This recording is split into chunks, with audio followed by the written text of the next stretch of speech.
Let's break down Milos Kerkez, a Hungarian who's obviously born in Serbia, who has now made his way to the Premier League. And arguably, if you're a Premier League fan, you will like Milos Kerkez from last season, but also this season. Maybe you won't have heard of him before that, but we can break down why, and we will break down his positives, his negatives, pros, cons, weaknesses, strengths, all those kind of things in this video, just to give you a little top line about where this fullback, this left back in particular, is at and what that would mean for Liverpool, but also Liverpool's other transfer targets right now. Arguably, I mean, he's one of the stronger candidates, certainly price-wise, and certainly now, I mean, maybe not profile-wise, but kind of, interest and heat-wise, he's got that, all right? Being in the Premier League already is a massive benefit to him, but he's been considered by other top sides. Obviously, he was in the Milan under-19 youth. We'll track his career in just a second. So, you know, after being personally tracked by people like Maldini and having looked at people like Hernandez and lots of different other fullbacks, Alba was another, Jordi Alba was another player who he says he was a big influence on him. He also said he's looked at Alphonso Davies in his career, two really good profiles for him to look at. But it's interesting just to see why no one else has taken or bitten the bullet or taken the bait with him so far, apart from Milan. It's been a lot of kind of mid-level European clubs / slightly lower level European clubs rather than the Madrids, Manchester United, Arsenals, Liverpools, those kind of things. Maybe it's because they didn't have any need for him at that point.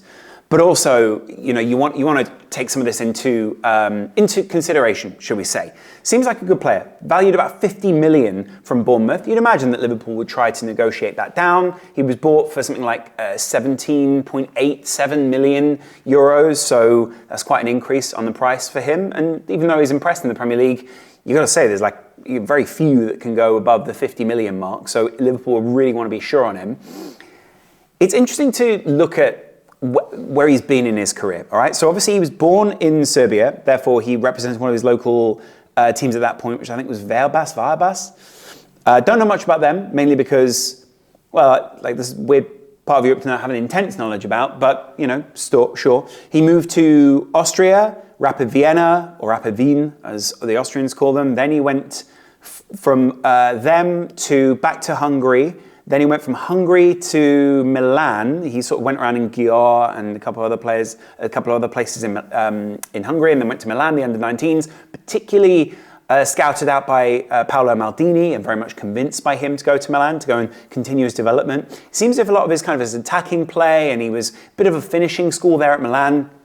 But bear in mind, at this point in his career, he's kind of been through a lot of different places, had a lot of different experiences, clearly a very versatile player, clearly someone that a lot of people see value in, but also they don't see enough value in to keep him. And so when he felt undervalued or wasn't feel like he could go any further at Milan, he went to AZ Alkmaar in Eredivisie. And then from AZ Alkmaar, he obviously made his move last year in July of 2023 to Bournemouth. Alkmaar, a very good team, by the way. And if you look at the way that he played for them, it was equally pretty impressive. It was really one of his first big seasons out there as, you know, a young guy making his way in pretty decent. I think Eredivisie is a pretty decent league. Am I wrong? I don't think it's a bad league. I think it's a good league, in fact. We've got our manager from there. So, you know, maybe he's also a profile that someone like Slot would already know. I'll possibly be looking at that. Guy was born in 2003, making him 21. His birthday 2 weeks ago. Many happy returns. And clearly, he's a player that a lot of big Premier League teams are looking at. What does this mean for Liverpool? What does this mean for Andy Robertson? What does it mean for Kostas Tsimikas? What does it mean for someone like Ait Nouri, someone else that Liverpool were looking at? Good left backs, not particularly difficult to find right now, but, you know, if you find the right one, then you've got a guy for a while. I think the expectation and the blueprint has been laid down by Andy Robertson, though. What's weird about Robo? I'd keep him. I'd probably move Kostas on and bring in someone like Milos to back up Robo / begin to take the role off him. I think he's a little bit under-respected. I don't think that's necessarily a problem, but I do think Andy Robertson is a bit under-respected at Liverpool at the moment. Like the manager said, he didn't have a full pre-season. I think when he has shown that his fitness is coming back to full level, considering the injury and some of the health issues he had towards the end of last year, I think we're seeing him get better and better and better and learn more and more and more. I would say that certainly looking at Kerkez, he looks like a mixture of what Tsimikas offers attacking-wise in terms of the movement and the crossing, mixed with the toughness and the movement and the crossing of Andy Robertson, with a kind of, I'd say there's a slight technical ability increase, maybe that seems a little bit unfair to Andy Robertson. When Andy Robertson was at his very best, like his marauding best, I really loved him. And I think a lot of people compare him to that. When he had the freedom to do that, that was a very different Klopp team, probably even a very different time in football where teams tried to control the game differently. Since the De Zerbi and Slot and Arteta era, it's been a lot more difficult for a left-back to do that. But it still seems as if a lot of teams want to do it. Arsenal want to do it with Calafiori. Liverpool still want to get up forward with Robo. And what I really love is if you look at the heat maps of Kerkez, he really gets forward. Like he's one-on-ones on the counter, being able to back up someone like Gakpo, being able to overlap someone like Diaz. Those kind of relationships I think will be fantastic. And having that kind of verticality in the team for an outpass from someone like Curtis Jones or someone like Alexis McAllister on that side gives you a great combo style player, keeps Liverpool on the front foot. His physicality is fantastic in terms of going forward. Pace-wise and one-on-ones, he's great at that. But I definitely say there's some weaknesses in his game as well. And I wonder if these are the kind of things that other big teams have looked at and wondered, where do we go from here? Liverpool particularly good, and if you read the book by Ian Graham, How to Win the Premier League, Liverpool have been particularly good in recent years at profiling players in terms of personality, and they will not want anyone to disrupt the dressing room. A couple of red flags, I guess, but they'll probably just call them orange flags, yellow flags for him. First of all, he calls himself crazy. He's the kind of guy who I think he's got like that, I don't want to call it arrogance, but confidence that we see in someone like Dominic Szoboszlai. Just because those two share a nationality doesn't mean they're the same kind of player. They're both playing for the same international team. But we're seeing a lot of swagger from some of the recent Liverpool players coming in, and we're seeing a lot of Liverpool players remember their swagger, such as Cody Gakpo, such as Ryan Gravenberch, such as Dominic Szoboszlai in recent games. But it also means they have the confidence, especially Szoboszlai, to try a couple more things that sometimes don't come off. And I'm not necessarily saying that's a bad thing, but I think Liverpool have to know where to take risks. And I wonder if in profiling this guy, they're going, right, he's got the physical attributes, he's clearly got the technical attributes to take them forward. Where do the mental attributes sit? Having called himself crazy, which I think is fair enough in a young guy, like very often, people just profile themselves in unusual ways. Very often when their English isn't their first language, they know very rudimentary English, and so therefore saying crazy might not necessarily suit. But, I think a lot of people are talking about him needing to fix that mental side of his game, or at least be a consistent mental presence in any of these sides. And Liverpool have a good leader at left-back right now, in Andy Robertson. We were looking at Aït-Nouri, someone who looks like he's a really prominent player for Wolves at the moment. Someone who also looks very consistent and very good at consistently getting forward. They'd probably be like similar price brackets. I think we're looking at around the 40 to 50 million pound price bracket. It'd be interesting to see whether Richard Hughes' old relationship with Bournemouth has got anything to do with us being able to move someone like Kerkez in.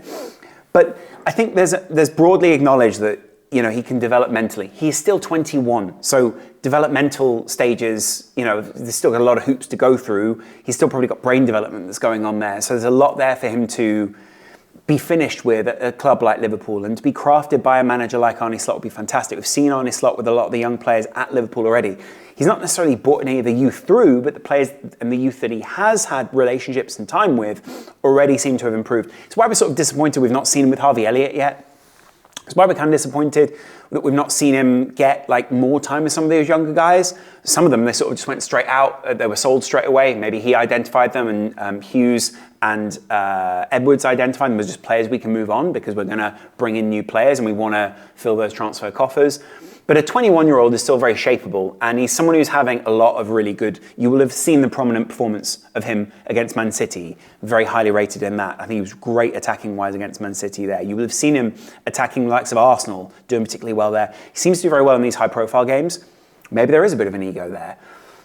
I want someone who's going to be consistent. I want someone who's going to have leadership skills. That's why I'd almost move Tsimikas on, someone who seems to be a very embedded, well-respected, liked member of the squad, by the way. So I'm not necessarily saying you just cast people aside, but if we have to look at someone to move on, it'd be interesting to know whether you guys think it's Robo or Tsimikas that we look to move on.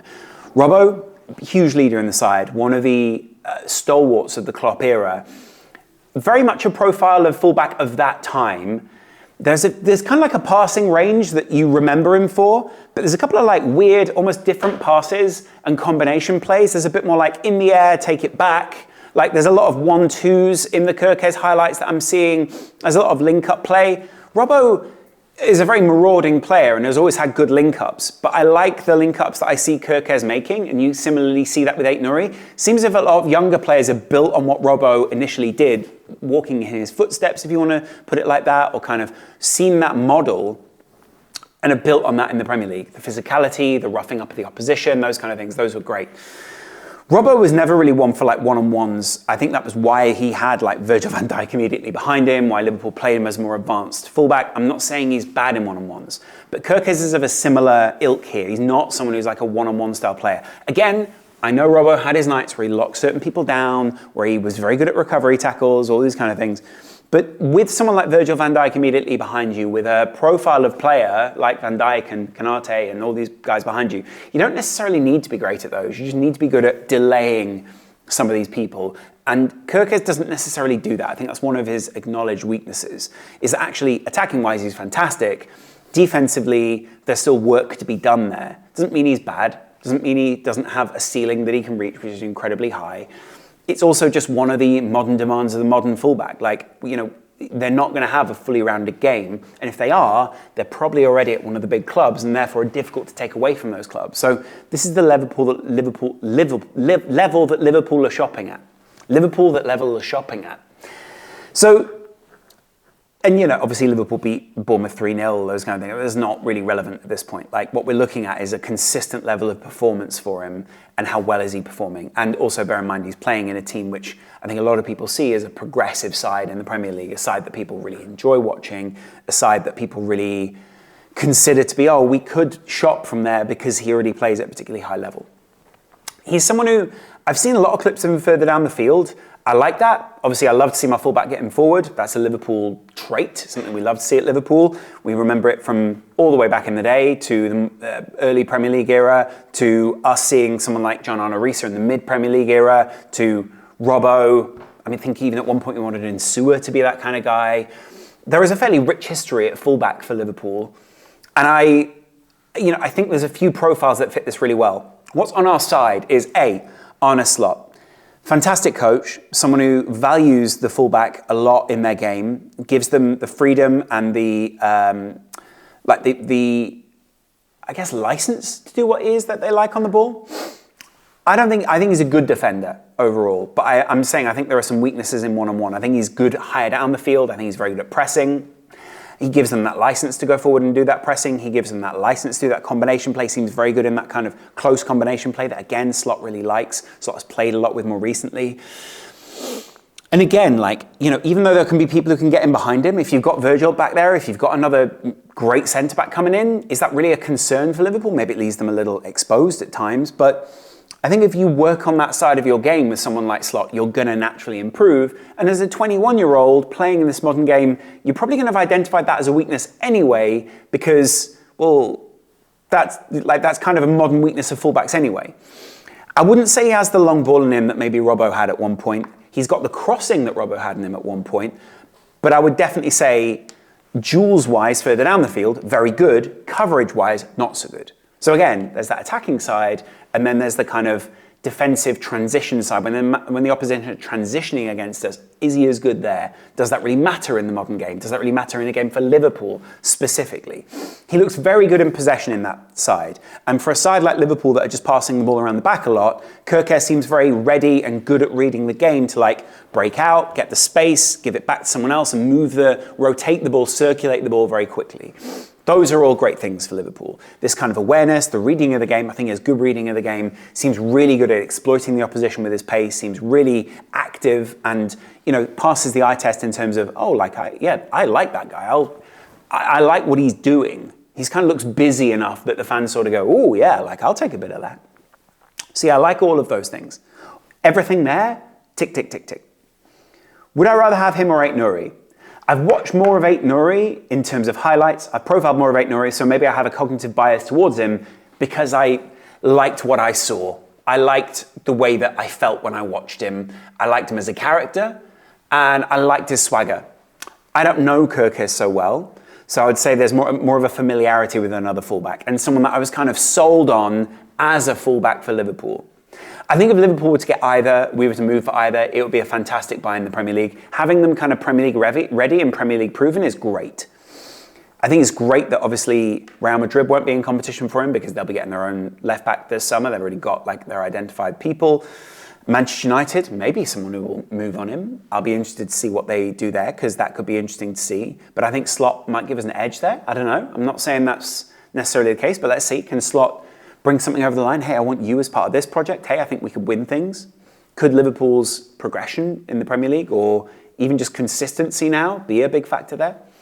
Although I've got to admit, like the thing with Kerkez is when he feels undervalued, when he feels like there's time to move on, he's moved on. That could just be one time because, by the way, he's already had a lot of clubs in his career and his agents have always gone, we need to get you to a place where we're going to get you higher up. If he gets to the top table, does he then stay?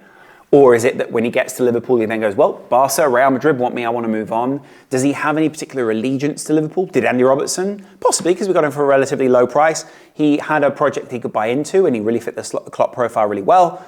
A Slot looking for that era, looking to move on from the Klopp era. Is it a good idea to get a new left back? I think so. Probably just because Andy comes... Andy is towards the end of his career now. I'm not saying he doesn't have a good few seasons in him, but we know what I'm saying when, Andy Robertson is struggling to...